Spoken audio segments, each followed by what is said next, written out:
कहने को आप कुछ भी कह सकते हैं, लेकिन एक्चुअल में नेपाल की पब्लिक ने एक ऐसा काम करके दिखाया है जिससे कि उनकी अनएम्प्लॉयमेंट की समस्या है वो कुछ हद तक या फिर बहुत हद तक नीचे गई है।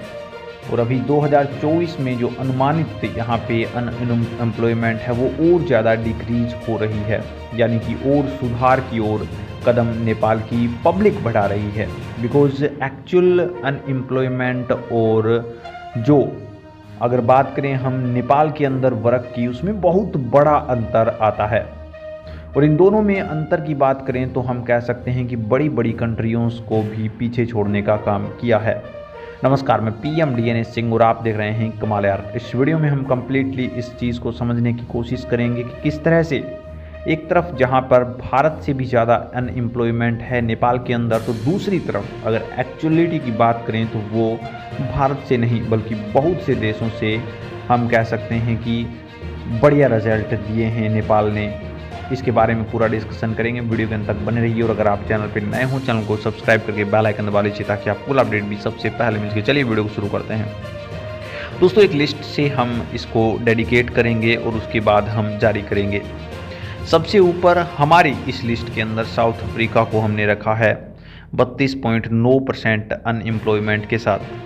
एक्चुअल में इससे भी ज़्यादा अनएम्प्लॉयमेंट कुछ देशों के अंदर हैं, लेकिन हमने यहाँ से इस टेबल को शुरू किया है।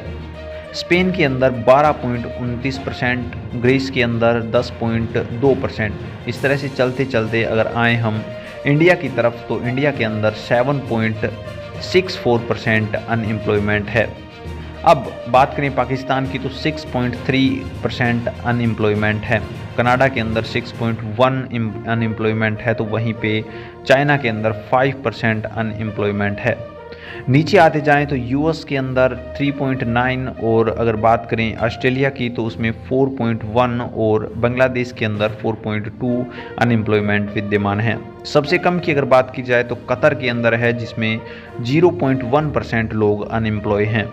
और उसके बाद कोलंबिया आता है जो कि 0.22% अनएम्प्लॉयमेंट रखता है। थाईलैंड के अंदर 1.01% अनएम्प्लॉयमेंट है।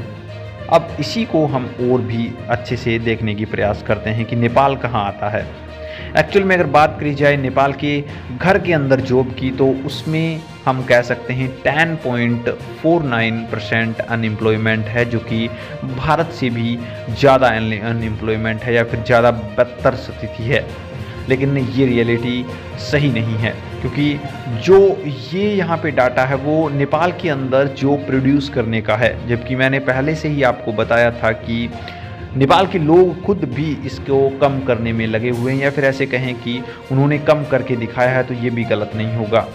बिकॉज अनएम्प्लॉयमेंट रेट है वो नेपाल के जो फोरकास्ट हैं उसके हिसाब से 4.93 है अनुमानित, वो भी 2024 की।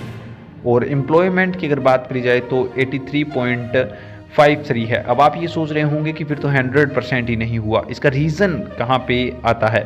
रीज़न ये है कि नेपाल से बाहर लोग काम करने में काफ़ी ज़्यादा दिलचस्पी दिखाते हैं, और नेपाल से बाहर जाकर जो लोग एम्प्लॉय हो जाते हैं, जो लोग अपनी दिनचर्या को सही से चला लेते हैं, वो भी एक अच्छी एम्प्लॉयमेंट के अंदर दर्ज करी जा सकती है, जिसमें सरकार का तो कुछ रोल नहीं है या फिर ऐसी तो कोई एरिया नहीं है जिससे कि हम कह सकें कि यहाँ पर ही आपको वर्क मिल जाए। लेकिन इतना ज़रूर है कि नेपाल की आवाम ने अपने खुद के लिए ये जो चीज़ करी है वो देश के लिए भी काफ़ी ज़्यादा यहाँ पे हम कह सकते हैं इम्पैक्टफुल साबित हुई है। दोस्तों, इस नज़रिए के हिसाब से आप क्या कहना चाहेंगे? क्या इस एम्प्लॉयमेंट के अंदर नेपाल की पब्लिक का ज़्यादा बड़ा हाथ है या फिर नेपाल की गवर्नमेंट का? अपने विचार कमेंट सेक्शन में जरूर लिखिए। चलिए, आज के लिए इतना नया अपडेट मिलता है तो फिर आपके सामने हाजिर होंगे। वीडियो को लाइक कीजिए, शेयर कीजिए, और अगर आप चैनल पर नए हों चैनल को सब्सक्राइब करके बेल आइकन दबा लीजिए ताकि आप फुल अपडेट भी सबसे पहले मिल सके।